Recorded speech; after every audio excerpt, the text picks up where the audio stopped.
Kind of get used to it. Let's just do this. Grab this. Grab this. Every time I go in that aisle, grab this. I just want to keep encouraging, you know, that. Oh, that's But our store here got the lemon dishes. We've been looking at them online for like 4 years. No, I bought lemon dishes. Oh, hell no. What is this? I'll do the same one with this one. No, I'm right here, buddy. No one's watching Charlie. So this one's frozen in place. He's like kind of moving his feet, but he's not going anywhere. That one. No, James? I'm right here. Hi. Where are you going?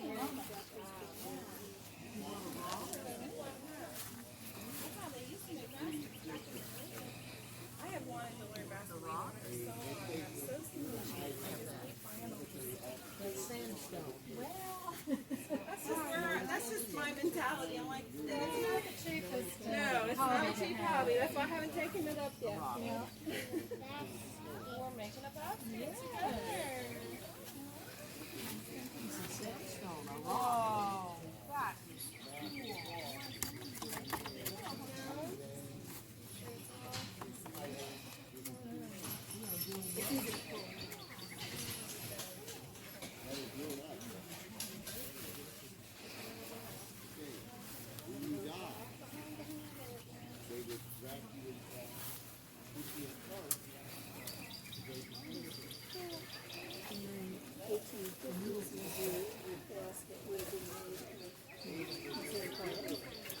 Oh,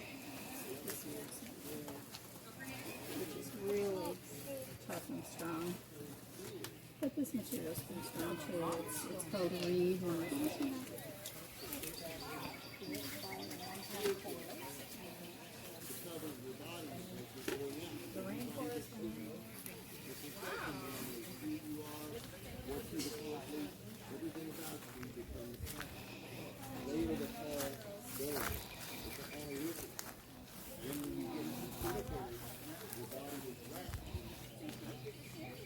Hello. Hi, how are you? Hey.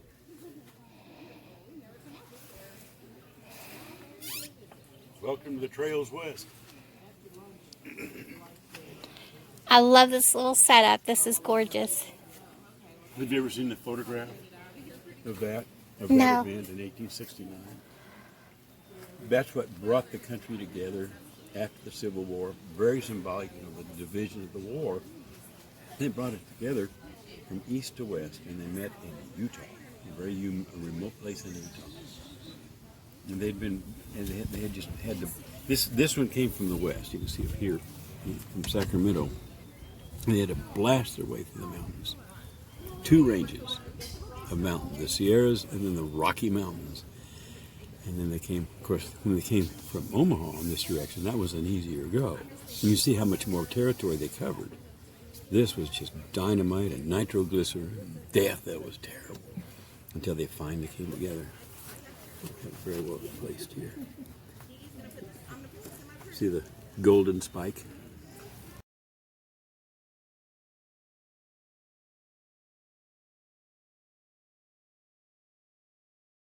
In the middle there. That was really cool. And they reenacted it for a few years. They've reconstructed. They scrapped the original locomotives that did that. I'd like to find the guys that scrapped them.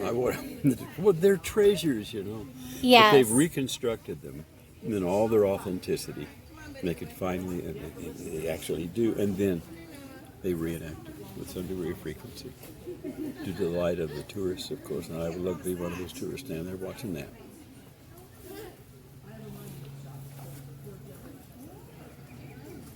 Pretty cool. You'll find this someday. You'll come across that someday in a book. You'll say, I saw that. Yep.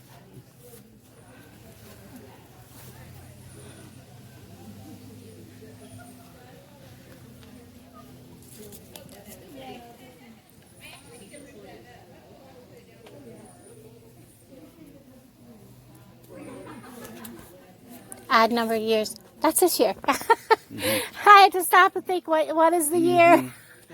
I We think had to change it. 2020 kind of messed everybody up. Oh man, we were doing it every other year, but it's not a fundraiser. It's a huge event, and it's not a fundraiser for the Historical Society. So, and it was just dominating us. So we had to go to every other year.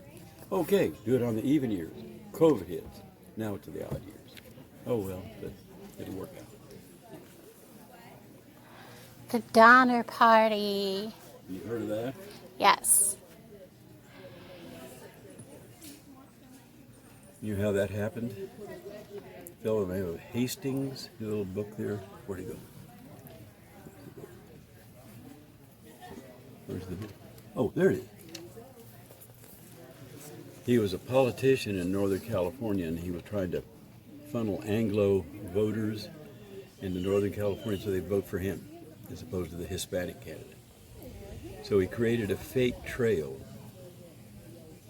to funnel people, Anglo voters, along that trail, and there was no trail there. And that's how the Donner Party got trapped. It slowed them down so much that the winter hit. And you know the story beyond that? Yep. Not a very pretty story. No, it wasn't. Part of it, the little doll there, part of this fake trail went over the salt flats in Utah. You may have heard of that. And it was breaking, the surface of it, the crust was breaking away, and under it was brackish water. And the animals, everybody was terribly thirsty. And the animals were drinking that water. And of course, you drink salt water, it just drives you crazy. Of course, the humans weren't drinking it, but the animals, they couldn't stop. So they started to, Mrs. Reed, close friends of the Donners, started to jettison things from her wagon. And her little 8-year-old daughter, named Patty, saw that doll in the pile. And, Mom, you can't do that. And to a child, a doll is not a thing. So when her mother turned her back, according to the legend, she grabbed that little doll, and the doll made it all the way through the horrors of the Donner Party and all the things that happened into Northern California, and that doll is in the museum today in Northern California. I'd love to see that little doll.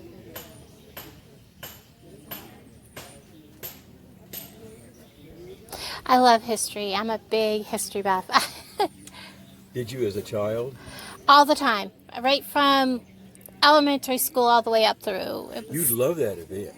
If you got your hands That's on what I want to go to. Yeah, we completely surround an 1857 mansion. It's much bigger than this one, although that's the house is really pretty. We're doing a lot of work on it, as you can see. And we surround it. We start with Vikings in America, go all the way around it in a counterclockwise fashion, and just goes, you can perceive yourself going forward in time or back in time. So you want to go the other way. And you've never seen anything like it. And we won't charge you.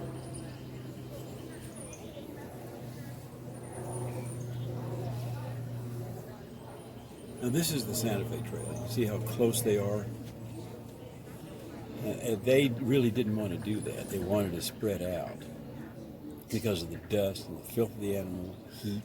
It would have been miserable, but you can see that off to the right there towards the back, they've got some visitors here.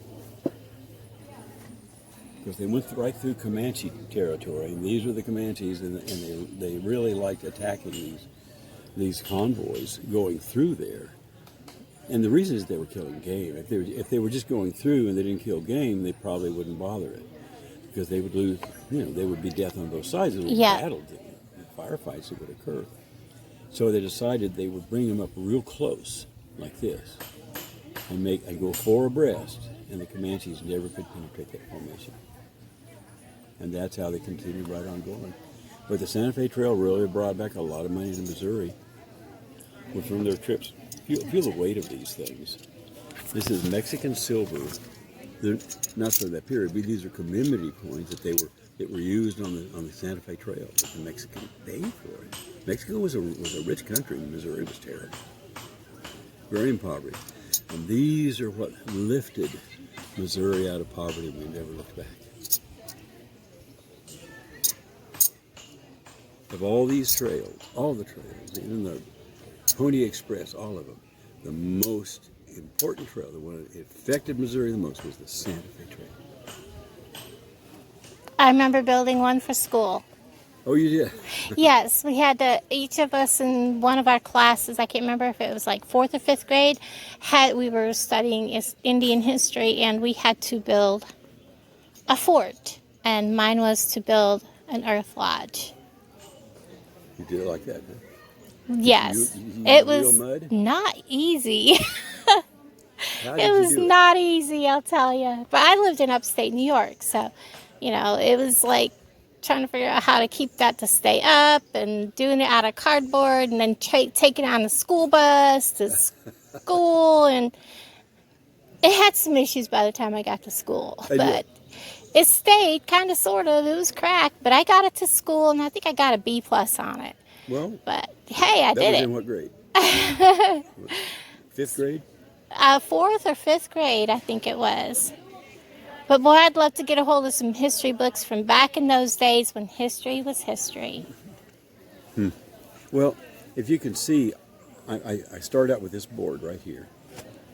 And I used wires. I just drilled a little hole, glued it in. You can see the Yeah. impact of the wire on here like this. Then I went into the woods. I live out in the backwoods. And I dug up, chased off the roly-polies, all the critters out there, poured some Elmer's glue in there, a lot of it, and stirred it up with a little tiny bit of liquid soap so it'll mix better, like this. And it got a little foamy, of course. But I didn't want it to be real liquid, too mushy, because it would fall between this. It was like, I like a hamburger meat, something like that. I just plopped it on there, and it stayed for the most part on the top of these little ribs. And I did it basically the same way that the Mandan did. Back then, we didn't have YouTube. Now, I could have looked on YouTube, how do I make one, and I could have made one. But back in the 70s, they didn't have nothing to show me how to nothing do like something that. like that. I had to figure it out on my own. But That when Lewis and Clark left in this boat, they made it to North Dakota, and that's where they stayed with the Mandans. Yep. And that was the kind. See, not every Indian dwelling was a teepee, as you learned in the 4th grade. Yep. They had longhouses and earth lodges and teepees and all kinds of. Kids these days, I don't know if they even learn any of that. I don't know. I don't know what they In learn. my opinion, and I've been going back into schools, visiting, doing things like this. My opinion of schools is really very much different from the attitudes I'm hearing expressed around here. They do wonderful work. We're not giving them credit for it. There's a little school, Grant School in Columbia, Missouri, and they do wonderful work with those kids, and they want visitors to come in and to show them these things. And those teachers they're just quality. Some of them are real dullards, of course. You're going to find that anywhere. But they're teaching history well. There's some good teachers out there. And you don't hear those references to that here. Oh, it's all terrible. No, it's not. That's not what I'm finding by going back into school.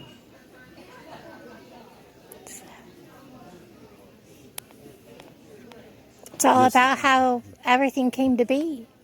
Yeah. I never had a good history teacher, and they were all dullards. I mean, dull in their presentation, not unintelligent, but dull in their presentation. And then I got to doing living history back in 1995. And it's, wow, this is dramatic. I mean, this is fabulous. What a hobby. And it's real social. We all know each other. We've known each other for 20 years, reenactors. This is a rough replica and a bad one, but still instructionally good, of the keel boat that Lewis and Clark used. And they copied this shape from the Shawnee canoes on the Ohio River. They thought, look how those things cut through the water. Let's make our keel boat like that. So they did. They got it going upstream on the Missouri River, and they got this. It was just unwieldy. They couldn't control it. It was a terrible idea. But remember, the Lewis and Clark expedition was military, not soldiers out to shoot, but it was a military structure. So they had three ways of controlling it. They could put their oars in there like this. And of course that would give them one side and on both sides as well. They also had these things, this long pole, they could put those in the water and push them against the bottom. Then they also had the tested, you see this little rope right here? Uh-huh.